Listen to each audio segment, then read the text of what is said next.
ท่ามกลางบรรยากาศทั่วภาคทั่วรัฐทั่วกองทัพและทั่วปวงชนลาวห่วมออกแห่งแข่งขันสร้างขบวนการเฉลิมฉลอง3วันประวัติศาสตร์ในปี2025และในท้ายปีที่ยังอีก2วันก็คือวันสถาปนาสาธารณรัฐประชาธิปไตยประชาชนลาวครบรอบ50ปีวันที่2ธันวา1975 2ธันวา2025และวันคล้ายวันเกิดประธานไก่สนพรหมวิหาร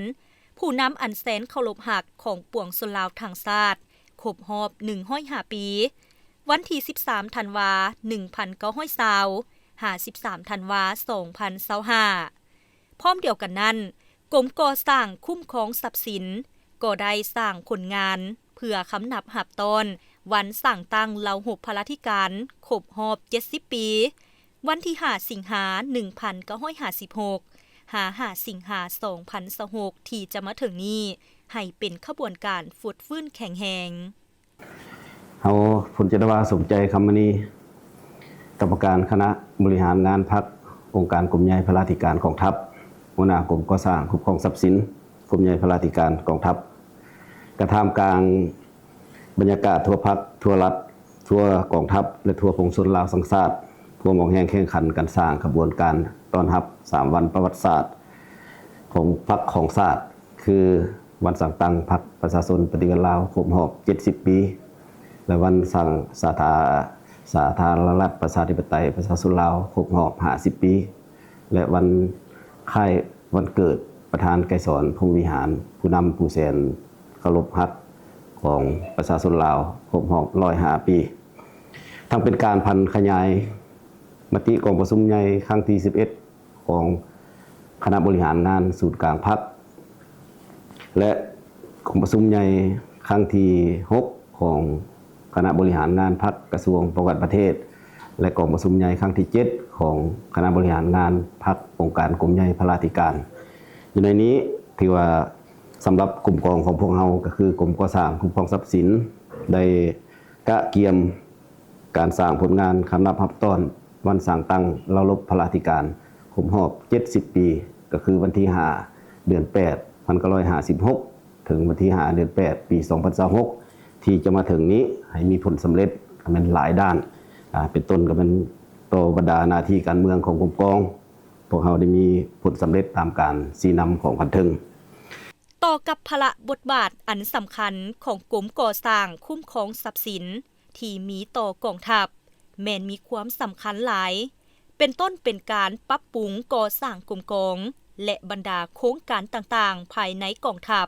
แม่นกรมกองเฮ็ดหน้าที่เวียกงานก่อสร้างซ่อมแปลงพื้นฐานโครงล่างไขคูเคหสถานระบบไฟฟ้าน้ำประปาคุ้มครองทรัพย์สินที่ดินและเฮือนไขคูของกองทัพเป็นองค์การคุ้มครองมหาภาคและสร้างพนักงานแขนงการก่อสร้างคุ้มครองทรัพย์สินเพื่อประกอบให้บรรดากรมกองในทั่วกองทัพสหายผลจัตวาสมใจคำมณีหัวหน้ากรมก่อสร้างคุ้มครองทรัพย์สินกรมใหญ่พลาธิการกองทัพได้ให้ฮู้ว่าที่ว่ามีหน้าที่อันที่1มันเป็นว่าค้นคว้าปรับปรุงนิติกรรมต่างๆในการก่อสร้างซ่อมแปลงพื้นฐานโครงล่างเฮือนค่ายและการคุ้มครองทรัพย์สินอยู่ในกองทัพอันที่2ค้นคว้าออกแบบคิดไล่สั่งรวมแผนการและการลงทุนเกี่ยวกับโครงการก่อสร้างซ่อมแปลงระบบเคหสถานระบบน้ำระบบไฟฟ้าของบรรดากลุ่มกองกำลังหลวงในแต่ละปีเพื่อเสนออนุมัติจากรัฐบาลโดยการตกลงเห็นดีจากรัฐมนตรีกระทรวงป้องกันประเทศจากนั้นจึงจะตั้งพันขยายให้ถูกต้องตามระเบียบการอันที่3ค้นคว้าประเมินโครงการก่อสร้างเคหสถานเพื่อเสนอขออนุมัติจากรัฐบาลโดยการตกลงเห็นดีจากรัฐมนตรีกระทรวงป้องกันประเทศ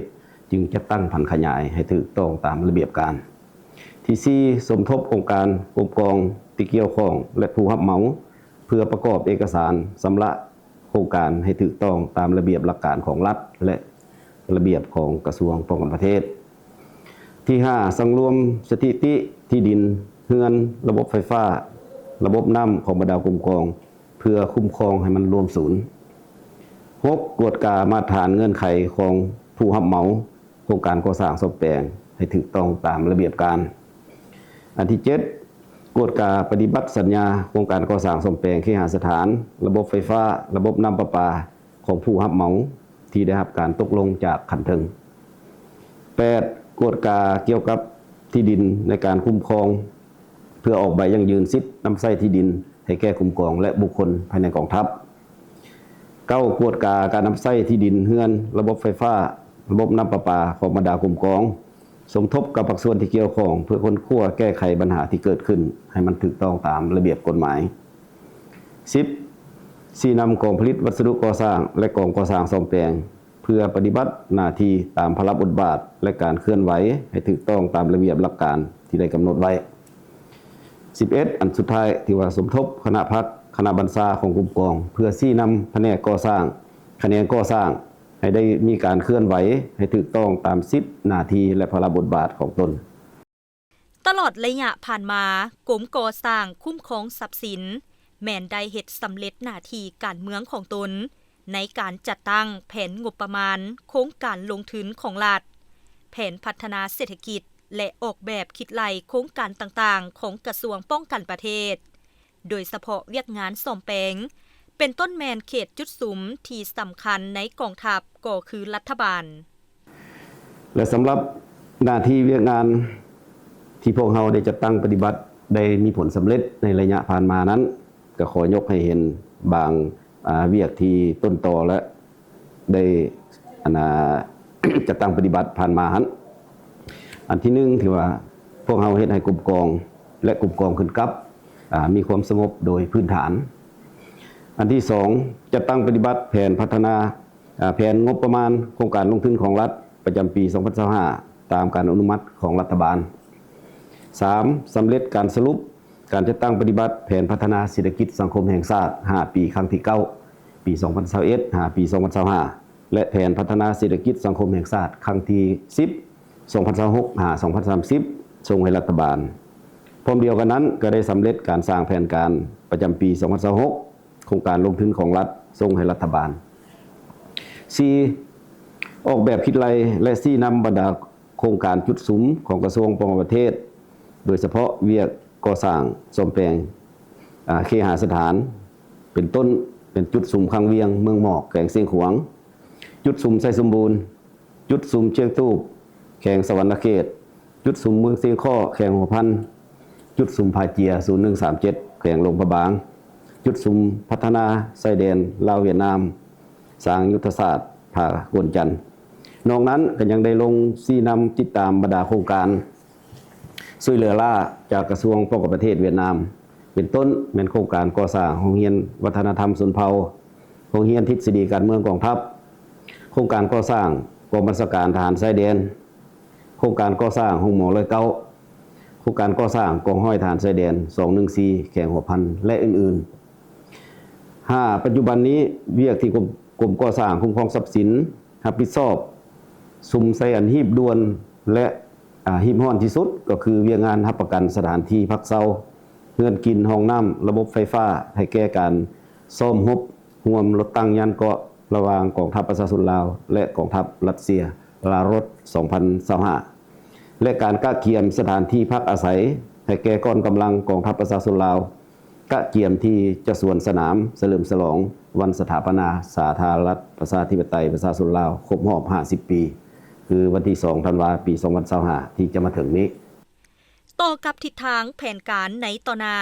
คณะพักคณะบรรษากรมก่อสร้างคุ้มครองทรัพย์สินพลาธิการกองทัพยังถือสำคัญและเพิ่มทวีความรับผิดชอบต่อหน้าที่การเมืองรักษาและคุ้มครองสร้างกองทัพให้มีความทันสมัยรอบด้านปัญหาที่1จะได้สืบต่อปรับปรุงบรรดานิติกรรมต่างๆเป็นต้นแม่นการนิติกรรมเกี่ยวกับการคุ้มครองน้ำใช้ไฟฟ้าน้ำประปาในทั่วกองทัพ 2. จะสุ่มใส่แก้ไขระบบที่อยู่อาศัยเงินครัวเงินกินระบบน้ำสะอาดให้บรรดากรมกองทหารพร้อมทั้งสร้างค่ายคู่ให้เป็นค่ายสีเขียวและทันสมัยโดยจะหันมาให้กรมกองที่มีท่าแห้งรับเหมาเฮ็ดเองคันเทิงจะสนองแต่เงินจัดซื้อวัตถุตามทิศชี้นำของคันเทิง 3. จะสืบต่อปรับปรุงและแบบและแผนผังปลดค่ายขัดกองห้อยเอกราชกองพันน้อยและกองพันใหญ่ให้แทบเหมาะกับยุคสมัย พื่อให้รัฐมนตรีกระทรวงต่างประเทศอนุมัติรับรอง 4. จะหันในการก่อสร้างรากฐานโดยจะสร้างพนักงานอยู่ภายในกรมมันลงไปชี้นำบรรดากรมกองในการสร้างเป็นหัวหน้าแผนกห้องแผนกก่อสร้างคุ้มครองทรัพย์สินอยู่บรรดากรมกองและจะหันเอาบรรดาพนักงานวิชาการอยู่ภายในกรมกองที่มีความรู้ความสามารถขึ้นมาประกอบหน้าที่อยู่ในกรมก่อสร้างคุ้มครองทรัพย์สินในโอกาสกะเกียมเฉลิมฉลองวันสั่งตั้งระบบพระราธิการครบรอบ70 ปีที่จะมาถึงในวันที่5 เดือน 8 ปี 2026 นี้ขอตั้งหน้าให้แก่พนักงานนักรบแขนงก่อสร้างคุ้มครองทรัพย์สินกรมใหญ่พระราธิการกองทัพก็ขออวยพรไส้อันประเสริฐมายังบรรดาทานการนำภาครัฐคณะนำกระทรวงต่างประเทศคณะนำกรมใหญ่พระราธิการจงมีสุขภาพเข้มแข็งสืบต่อชี้นำพาทั่วกำลังประกอบอาวุธกองทัพประชาชนลาวเว้ารวมเฉพาะก็คือเรารบพระราธิการให้มีความเติบใหญ่เข้มแข็งก้าวหน้าทันสมัยอย่างบ่หยุดยั้งขอขอบใจสั่งรวมแล้วคณะผักคณะบรรษากรมก่อสร้างคุ้มครองทรัพย์สินได้ชี้นำหน้าที่เวียกงานวิสาเฉพาะให้พนักงานอยู่ในกรมกองมีแนวคิดอุ่นเอียนทุนเทียงปฏิบัติทุกมติคำสั่งของขันเทิงอย่างเข้มงวดมีความสามัคคีมีแบบแผนวิธีเฮ็ดเวียกที่แทดเหมาะกับเงื่อนไขตัวจริงของกรมกองเฮ็ดให้กรมกองมีความเติบใหญ่เข้มแข็งทางด้านปริมาณและคุณภาพ